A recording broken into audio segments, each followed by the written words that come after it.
ఈసారి బాణుడి ప్రతాపం అత్యంత దారుణంగా ఉందని చెప్పాలి. సామాన్య ప్రజల నుంచి కూడా, అన్ని వర్గాల ప్రజలు కూడా బయటికి రాని పరిస్థితి. మరో 2 రోజుల్లో మరింత దయనీయంగా ఉంటుందని, ఉష్ణోగ్రతలు మరింత అత్యధికంగా నమోదవుతాయని చెప్పేసి వాతావరణ నిపుణులైతే చెప్తున్నారు.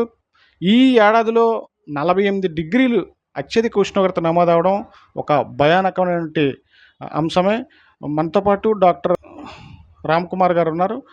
వారిని అడిగి తెలుసుకుందాం. అంటే ప్రజలు ఏ విధంగా జాగ్రత్తలు తీసుకోవాలి అడిగి తెలుసుకుందాము. నమస్తే అండి డాక్టర్ గారు. ఈసారి చూసుకున్నట్లయితే మరో 2 రోజుల్లో అత్యధిక ఉష్ణోగ్రతలు నమోదయ్యే అవకాశం ఉందని చెప్పేసి నిపుణులైతే చెప్తున్నారు. మనకి అంటే సామాన్య ప్రజలతో పాటు అనేక రకాల రోగులు కూడా, పెద్దవాళ్ళు, పిల్లలు కూడా జాగ్రత్తలు తీసుకోవాల్సిన అవసరం ఉంటుంది. మీరిచ్చే సజెషన్స్ ఏంటండి?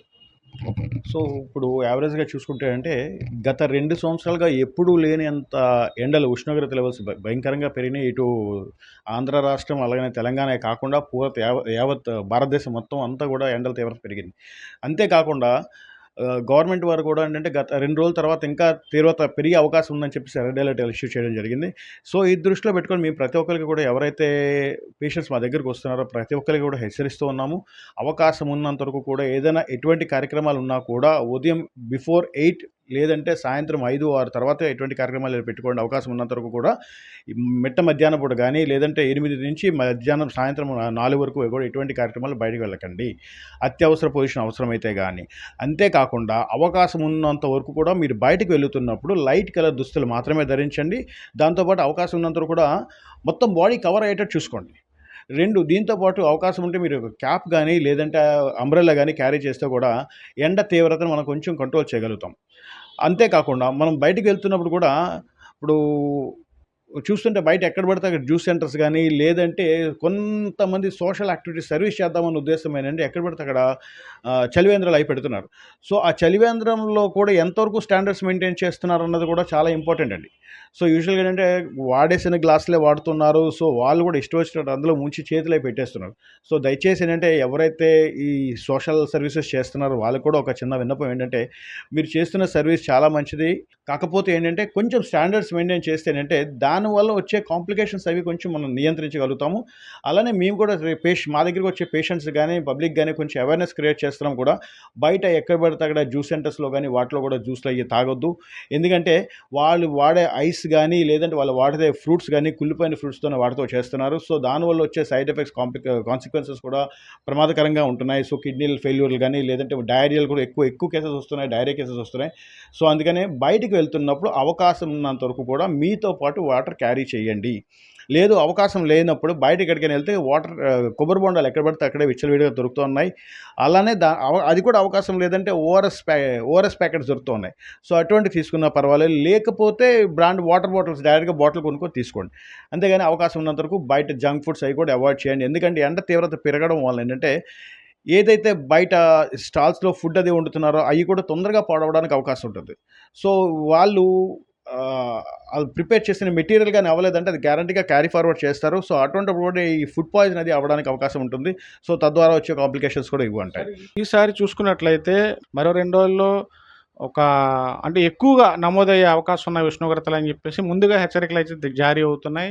సామాన్య ప్రజలు తిరగలేని పరిస్థితి ఉన్నది. ఇంకా పిల్లల పరిస్థితి, పెద్దవాళ్ళ పరిస్థితి ఎలా ఉండబోతుంది? వాళ్ళు తీసుకోవాల్సిన జాగ్రత్తలు ఏంటి?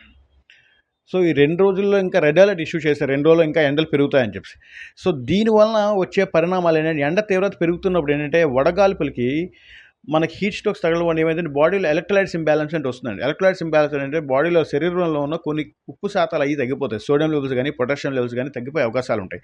సో అవి ఎప్పుడైతే డ్రాప్ అవుతున్నాయో దానివల్ల వచ్చే సైడ్ ఎఫెక్ట్స్ అనేది కిడ్నీ ఫెయిల్యూర్స్ కానీ, లేదంటే హార్ట్ కాంప్లికేషన్స్ కానీ ఇటువంటివి రావచ్చు.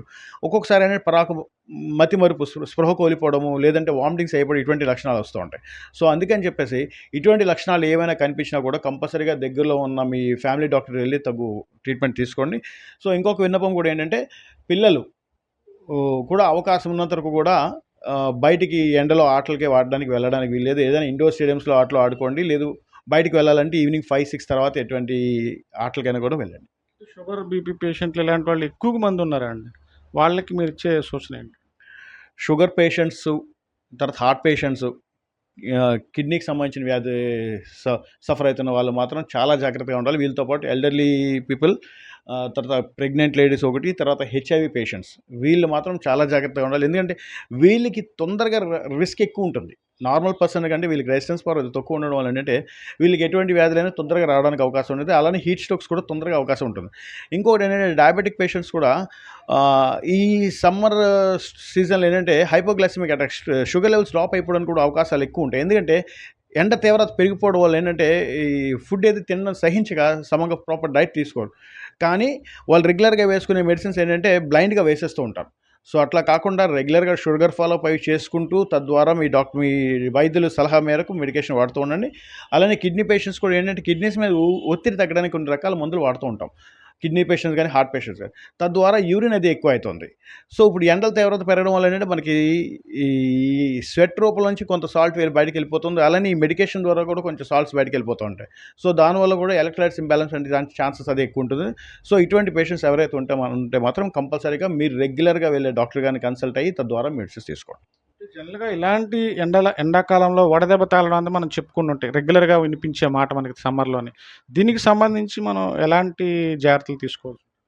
సార్ అది వడదెబ్బ అంటేనే ఎలక్ట్రోలైట్స్ ఇంబ్యాలెన్స్. అదే రక్తం ఎండ తీవ్రత పెరిగిపోయినప్పుడు వడదెబ్బ తగులుతుందంటారు. వడదెబ్బ అంటే సోడియం లెవెల్స్ అవి డౌన్ అయిపోతూ ఉంటాయి. ఎప్పుడైతే బ్లడ్‌లో సోడియం లెవెల్స్, పొటాషియం లెవెల్స్ తగ్గిపోయినాయో మనిషి అపస్మారక స్థితిలోకి వెళ్ళిపోతారు. అంటే పరాకు మాట్లాడడం గానీ, లేదంటే వామిటింగ్స్ అయిపోవడం గానీ, లేదంటే మొత్తం అన్‌కాన్షియస్ అయిపోవడం గానీ ఇటువంటివి. సో అటువంటప్పుడు ఏంటంటే మనం బ్లడ్ టెస్ట్ చేసుకొని ఏదైతే అబ్నార్మాలిటీగా ఉన్నాయో అయి మనం ఒక్కొక్కసారి ఏంటంటే ఐవీ సెలైన్ దూరంలో పెడుతుంటాం. లేదంటే టాబ్లెట్ ఫార్మ్‌లో ఇచ్చి అది మనం కరెక్ట్ చేసుకుంటే ప్రాబ్లమ్ క్లియర్ చేస్తుంది. ఇలాంటి సమయాల్లో నిద్ర మత్తు రావడం అలాంటివి కూడా సింప్టమ్స్ ఎక్కువగా చూస్తుంటామండి మనం. దానికి ఎలాంటి జాగ్రత్తలు తీసుకోవాలి? పూర్తిగా బయటికి రాకుండా ఉంటే మంచిదంటారా?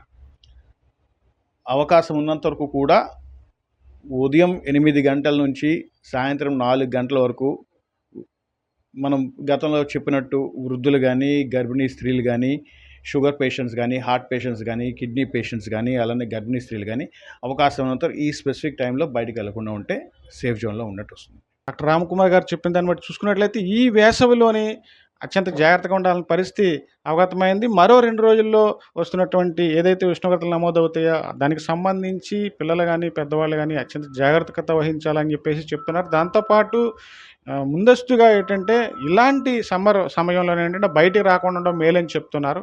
ఎంతో అత్యవసరం అయితే గానీ బయటికి రాకుండా ఉండడం మంచిదని చెప్తున్నారు. దాంతో పాటు తగు జాగ్రత్తలు తీసుకోవాలని కూడా చెప్తున్నారు. కెమెరామెన్ స్వామితో శ్రీధర్, జీటీవీ న్యూస్, విశాఖపట్నం నుంచి.